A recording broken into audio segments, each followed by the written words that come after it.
Recently, I was doing a class on motivation for local business leaders, and I started it out a way I don't think they were expecting. I said, if you came here to learn how to motivate your team, I am sorry to say that you won't because you can't motivate people. Now, I did get a few funny looks, some confused chuckles. We had 4 more hours together, and I had just told them that you can't do the very thing that I was there to teach them, the very thing that they came there, that they paid to learn about. And the thing is, people aren't motivated by their boss. They aren't motivated by company perks or the dozens of different types of carrots that you think you're offering to them. Today, I'm going to share with you just a snapshot of what I gave those business leaders because even if you can't motivate people, you can help them to motivate themselves. And as always, if you want this information in black and white, by all means, go to the links below and read it in the blog. You will find that link down below. But for the purpose of here today, what does motivate people? If it's not the carrots, if it's not money, if it's not all of the things that your employment offers you, what is motivating people? Stand here and tell you that your boss doesn't motivate you, your company doesn't motivate you, what the organization has to offer does not motivate people. What does motivate them? Well, to dig into it more deeply, we have to understand it properly, right? What does motivation mean?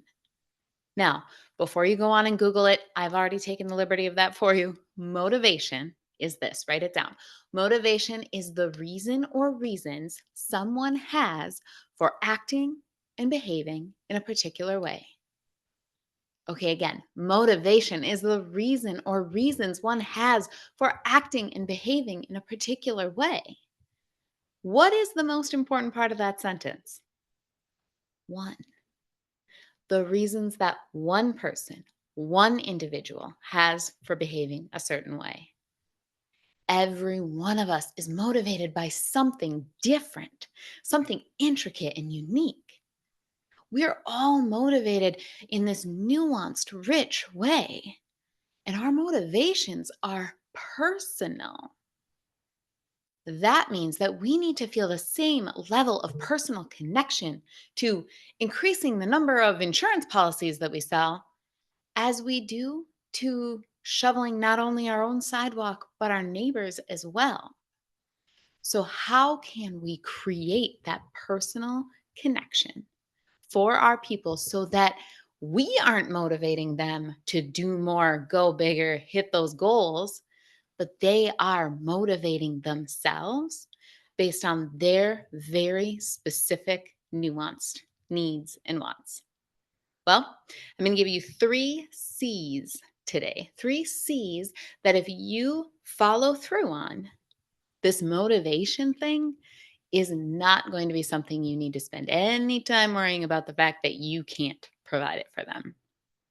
Our first C is to get clear. Getting clear means starting with you, starting with what you need and what you want.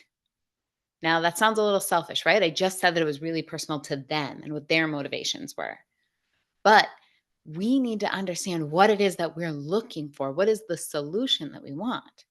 Because where do people typically start? Why do you want to motivate your team in the first place? Usually it's because there's a problem. We start with a problem. And I get it. That's natural, right? There usually is a problem. And that's where we need people to start either picking up the slack or rising above a challenge because of a problem. But if all you do is stay there on the problem and make that the whole picture, people can't be motivated to do more. They'll just be confused. And that is not one of the C's that we want to focus on today. So oftentimes managers will assume that the team should be motivated to work harder because maybe, for example, one member of the team has given their 2 week notice. So that manager then just assumes that everybody else knows that they need to put in double time to pick up the slack. The manager feels that the problem is very clear and they're sure that everybody else sees that problem as well. And that's fine. They may see the problem, but they won't necessarily be motivated to be the solution. Let's take it outside of work for a little bit of context, okay? Let's assume that you are typically the one who does the grocery shopping in your house, right? And your spouse sees that you're out of milk. Does he automatically go and make a full grocery list because he notices that there's no milk in the fridge? Probably not, right? He isn't clear about that solution. He isn't clear about the need for this list in its entirety. He's just frustrated that he can't have that bowl of Cocoa Pebbles that he does before bed, right? You might both see the problem. There's no milk. But your idea of the solution is completely different. He might settle for a different bedtime snack, and you might start planning meals for the next week. And as a leader on this task, you see the full solution, and clarity would look like making that abundantly clear to the rest of the team, in this case, your spouse, right? Now, what does that mean for our next C? Well, our next C is get curious. Once you're clear on what the problem is and how you want it to be solved, i.e., that full grocery list, it's time to get curious about what the solution would do for them. How will the team or that specific person that you want to go above and beyond and do that next step, how will they benefit from what you're proposing? When you get curious, you get answers. So remember that motivation is personal, right? We talked about that. Getting curious means that you're asking questions to better understand what they want so that you can link your solution to that want. You aren't assuming that Susan wants to prove her worth for the potential promotion. You're asking her what it would look like to feel truly valued. One leader I worked with assumed that everything came down to money. That is a common assumption for people in supervisory and management positions. If they wanted to exceed a goal and she wanted to motivate the team to exceed the goal, she would offer gift cards. If they wanted to see who would put in the most effort long term and be a real team player and be motivated that way, they dangle the possibility of a promotion with this nondescript pay bump to motivate the team. So, when an employee gave notice so that she could be home to care for her aging dad, the leader offered a 20% raise on the spot. Could you imagine that? You walk into your boss's office and you say, I'm sorry. I am going to do everything I can for these next 2 weeks, but I am not going to be able to work beyond that because where I'm needed is home with my dad who needs some help. And you're met with, I can give you a 20% raise. How would you feel? Well, that employee felt insulted. And rather than working for the next 2 weeks, being dedicated to that job, she left that day and did not return. Curiosity creates understanding, it creates empathy, it creates connection. Assumptions leave you in a worse place than when you started. So that'll bring us to our final C. And our third C is to get communicating. Armed with your clarity and your curiosity, you can start to make connections. So let's go back to our examples for a little bit here. You know your husband values having exactly what he is craving for a bedtime snack. And you are very clear that what you need is a complete list to get everything you and everyone else in the family needs from the store when you go. Imagine coming to him and saying, honey, I know you work hard and you like your sweet treat before bed. I totally get that. And I want you to have it without one of us having to run to the store at 7 p.m. So let's start a running grocery list in the Notes app on our phones. We can both know when we're getting low. Do you think that would work? You didn't have to motivate him to create a grocery list. Cocoa Pebbles did that for you, right? Okay, let's get serious, right? Because we're not here about Cocoa Pebbles.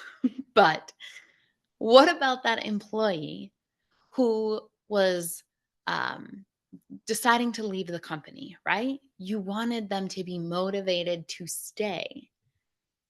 Had that boss been curious, she would have found out that this aging parent is willing to actually move into the employee's home. She would have found out that the employee really needed time to get him settled. She would have also learned that this employee is really scared to go down to a single income, but cherishes the time with her dad more than what the money's able to offer. That's why the 20% was such an insult. If that boss would have gotten curious, she could have said something a little bit more like, Sue, it is admirable that you are devoted to family. And I am not surprised given the dedication that I have seen from you here. If you're willing, I'd like to work with you and with HR on solutions that could keep your income and give you the time at home that you need. Would you be open to exploring that?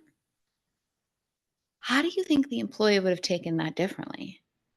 They certainly would have worked out their 2 weeks in the absolute worst case scenario, right? And suddenly, this employee could be so much more dedicated to both ends and to exploring the possibilities of both worthy missions that she would be open to kind of doing both and having a foot in each camp if she felt fully valued and supported on both sides.